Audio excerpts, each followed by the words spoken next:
કોઈ પણ દીકરાને અમારી દીકરી છે એની સાથે સ્વયંવર એટલે લગ્ન કરવા હોય તો જેવી રીતે સીતાજીએ પતિના પગલે પગલે ચાલવાની ટેક રાખી,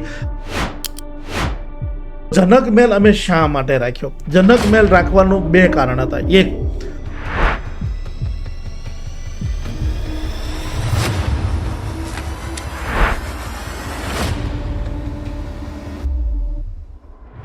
કે જ્યારે રાજા રજવાડા હતા એની કુંવરીને સ્વયંવર કરતા હતા, કોઈ કુંવરને લગ્ન કરવાના હોય તો એનું બળ અને કળ બે ચેક કરતા હતા. કોઈ ધનુષ ભંગ કરાવે, કોઈ માછલીની આંખ વિંધાવતા હતા.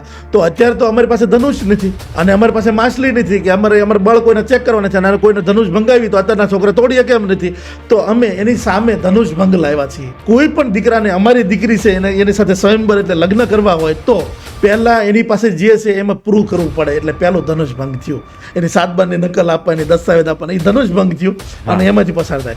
પછી માછલીની આંખ વિંધવાની છે તો 357 સવાલનો અમારો ઇન્ટરવ્યુ છે, એ ઇન્ટરવ્યુ છે એમાં ધનુષ ભંગ થયું કે માછલીને આંખ વિંધી. અને ત્રીજો, મેડિકલમાંથી પસાર થવાનો, ત્યારે એ પાછું ધનુષ ભંગ થાય, ત્યારે એ દીકરો અમારી દીકરીને કુંવરીને એ મોરમાં પહેરી શકે. એટલે એ દીકરીનું પિયર છે જનક મહેલ. અને જનક મહેલ રાખવાનું બીજું કારણ એ છે કે જ્યારે સીતાજીના લગ્ન થયા ત્યારે એને ખબર જ હતી કે બહુ સારું રજોડા છે, ત્યારે એને ખબર નથી કે વનવાસ કરવાનો છે. લગ્ન પછી વનવાસ થયા, જો જનક રાજા ઈચ્છે તો સીતાજીને પાછા બોલાવી શકે.